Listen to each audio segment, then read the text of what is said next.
رابعہ بصری رحمت اللہ علیہ کو دنیا سے گئے ہوئے 1200 سال ہو چکے ہیں، لیکن ان کا نام آج بھی زندہ ہے، رابعہ بصری۔ گلگت کی عورتوں کو بھی پتہ ہے رابعہ بصری کوئی بڑی اعلیٰ درجے کی خاتون تھی، پنجاب کی عورت کو بھی پتہ ہے، عرب کی عجم کی عورتوں کو پتہ ہے رابعہ بصری نہ کوئی شہزادی تھی، نہ کوئی ملکہ تھی، نہ کوئی وہ خوبصورت تھی، نہ کوئی خاندانی تھی، بلکہ عورت ہونے کے لحاظ سے ہر عیب اس میں تھا۔ خاندان اچھا ہونا چاہیے تو وہ غلام تھیں، باندھی تھی۔ شکل اچھی ہونی چاہیے تو وہ بدصورت تھیں، کالی تھی۔ پہ چلو شکل پہ کیسی ہو، خاندان کیسا، اولاد کے قابل تو ہو۔ رابعہ بصری اولاد کے قابل بھی نہیں تھی، بانج اس کو کہتے ہیں، جو عورت اولاد کے قابل نہ ہو اس کو اردو میں بانج کہتے ہیں، عربی میں عقیم کہتے ہیں، آپ کی زبان میں بھی کچھ کہتے ہوں گے، ہیں؟ شونی تھی۔ تو اب بتاؤ، عورت ہونے کے لحاظ سے کوئی چیز ہے؟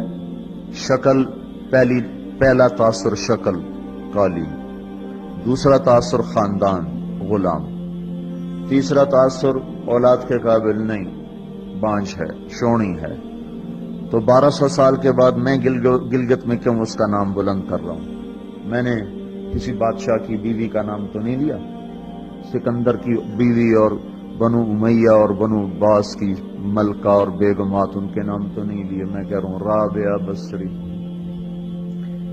ان کی عادت یہ تھی، وہ روزانہ عشاء کی نماز کے بعد غسل کر کے کپڑے بدل کے اپنے خاوند سے پوچھتی آپ کو میری ضرورت ہے؟ اگر وہ کہتے کوئی نہیں ہے تو پھر پوچھتی مجھے اجازت ہے؟ کہتے اجازت ہے تو پھر مصلے پہ کھڑی ہو جاتی ہے اور فجر کی نماز تک مصلے پر کھڑی رہتی تھی۔ ان کا خامن جلدی فوت ہو گیا، جوانی میں ہی بیوہ ہو گئی۔ تو حسن بصری بصرہ کے امام، کیا سارے مسلمانوں کے امام تھے، وہ خود آئے، خود چل کے آئے کہ میں آپ سے شادی کرنا چاہتا ہوں۔ وہ کوئی شادی کا شوق نہیں تھا ان کو، وہ تو اولاد کے قابل نہیں، شکل صرف ان کی نیکی اور ان کا جو اللہ سے تعلق تھا، ان کو یہ لالچ ہوا کہ یہ میری بیوی ہو جائے تو اس کی توفیل شاید میری بخشش ہو جائے۔ تو ان کے پاس آئے، کہنے لگے رابعہ میں آپ سے شادی کرنا چاہتا ہوں، خود پیغام لے کر آئے۔ تو انہوں نے فرمایا میری 4 باتوں کا جواب دے دو تو میں شادی کر لیتا ہوں۔ کہنے لگے کیا؟ کہ یہ بتاؤ میں جنتی ہوں کہ دوزخی ہوں؟ کہنے لگے یہ تو میں کچھ نہیں کہہ سکتا۔ اچھا یہ بتاؤ جب اللہ تعالیٰ قیامت میں اعمال نامے اڑائے گا، کسی کے سیدھے ہاتھ میں آئے گا، کسی کے الٹے ہاتھ میں آئے گا، میرے سیدھے ہاتھ میں آئے گا کہ الٹے ہاتھ میں آئے گا؟ کہنے لگے یہ بھی کچھ نہیں بتا سکتا۔ کہنے لگے اچھا یہ بتاؤ جب اللہ نیکیوں کو تولے گا، کسی کی نیکیاں بڑھ جائیں گی، کسی کے گناہ بڑھ جائیں گے، میرے گناہ زیادہ ہوں گے نیکیاں زیادہ ہوں گی؟ کہ یہ بھی نہیں بتا سکتا۔ کہ اچھا یہ بتاؤ جب لوگ پل صراط سے گزریں گے، کوئی پار نکل جائیں گے، کوئی نیچے گر جائیں گے، تو میں پار نکلوں گی کہ دوزخ میں گروں گی؟ کہنے لگے یہ بھی میں نہیں بتا سکتا۔ تو پھر فرمایا اچھا جاؤ مجھے تیاری کرنے دو، مجھے ان 4 باتوں کی تیاری کرنی ہے، میرے پاس شادی کے لیے وقت کوئی نہیں ہے۔ ایک دن اٹھی، سالن پکانے کے لیے سالن ہانڈی، دیکھا تو پیاز کوئی نہیں، اب پیاز کاٹ کے ہانڈی میں ڈالا جاتا ہے۔ اب پریشان بیٹھی ہیں، نہ کوئی بیٹا، نہ بیٹی، نہ خامند، نہ بھائی، نہ کوئی خادمہ۔ تب سوچ میں پڑی پیاز کہاں سے لوں؟ اوپر سے ایک چیل اڑتی ہوئی جا رہی تھی، اس کے پنجوں میں پیاز تھا۔ جب وہ اوپر آئی ہے تو اس کے پنجے چھوٹے اور پیاز سیدھا رابعہ بصری کی گود میں آ کے گرا۔ جو ہم سے دوستی لگاتے ہیں ہم پرندوں کو ان کا خدمت گزار بنا دیتے ہیں، ہاں جو اللہ سے دوستی لگا لیتے ہیں اللہ دنیا ان کے لیے مسخر کر دیتے، اللہ دنیا ان کے پاؤں میں ڈال دیتے۔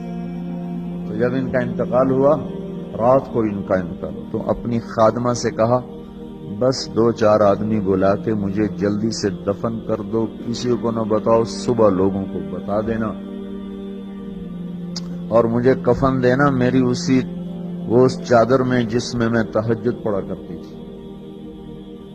تو انہوں نے راتوں رات دفن کر کے صبح اعلان کیا، شور مچ گیا، ہائے کیوں بتایا، کیوں نہیں بتایا، کیوں؟ تو اگلی رات ان کی خادمہ نے ان کو خواب میں دیکھا، سبز لباس پہنا ہوا، حسن و جمال، سورج چہرے پہ چمک رہا۔ پوچھا آپ کے ساتھ کیا ہوا؟ کہا میرے اللہ نے میرے ساتھ بہت عمدہ معاملہ کیا۔ کہا آپ کی وہ چادر کہاں گئی جس میں آپ کو کفن دیا تھا؟ کہا وہ اللہ تعالیٰ نے اتار لی ہے اور مجھے جنت کا جوڑا پہنایا ہے، اور اس چادر کو اللہ نے سنبھال کے رکھا ہے، جب قیامت کے دن میری نیکیوں کو اللہ تولے گا تو اس چادر کو بھی اس میں تولے گا۔ انہوں نے پوچھا منکر نکیر کا کیا ہوا؟ سوال جواب ہوتا ہے، منکر نکیر آتے ہیں، ان کا کیا ہوا؟ کہا وہ آئے تھے تو انہوں نے مجھ سے کہا من رب کی، تیرا رب کون ہے، تیرا رب کون ہے؟ تو میں نے منکر نکیر سے کہا جس اللہ کو 40 سال نہیں بھلایا اس کو 4 ہاتھ زمین کے نیچے آ کر میں بھول جاؤں گی۔ یہ نہیں کہا ربی اللہ ہے، بلکہ ان کو یوں کہا کہ جس رب کو 40 سال میں نہ بھلا سکی اس کو 4 ہاتھ زمین کے نیچے آ کر میں بھول جاؤں گی۔ تو منکر نکیر نے کہا اب اس کا آگے کیا حساب لینا، چلو بھائی واپس چلو، چلو بھائی واپس چلو۔ یہ بات آپ نے حضرت عمر سے فرمائی تھی، عمر وہ کیا دن ہوگا جب تو قبر میں ہوگا اور منکر نکیر آئیں گے زمین کو چیرتے ہوئے، اور ان کے ہاتھ میں ہتھوڑا ہوگا، ساری دنیا کے انسان جن اٹھانا چاہیں تو اٹھا نہیں سکیں گے، اور ان کی آواز میں بجلی کی کڑک ہوگی، اور وہ زمین کو چیرتے ہوئے آئیں گے، ان کے دانت لمبے ہوں گے، تو وہ آ کر تم سے سوال کریں گے من ربک ما دینک من نبیک۔ تو حضرت عمر کہنے لگے یا رسول اللہ میرے ہوش ٹھیک ہوں گے؟ جیسے میں اب بیٹھا ہوں میں ایسے ہوں گا؟ تو ہمارے نبی نے فرمایا ہاں تو ایسے ہی ہوگا جیسے تو اب بیٹھا ہوا ہے۔ تو کہنے لگے پھر میں اچھی طرح ان سے نمٹ لوں گا۔ تو جبریل آئے، کہنے لگے یا رسول اللہ ہم دیکھ رہے ہیں آگے کہ عمر کو جب قبر میں ڈالا جائے گا اور آ کر منکر نکیر ان سے سوال کریں کہ مر ربک، تو یہ کہیں گے ربی اللہ فمن ربکما، میرا رب تو اللہ ہے، تم بتاؤ تمہارا رب کون ہے؟ میرا دین تو اسلام ہے، تم بتاؤ تمہارا دین کیا ہے؟ تو وہ منکر نکیر کہیں گے عجیب بات ہے، ہم تمہارا حساب لینے آئے کہ تم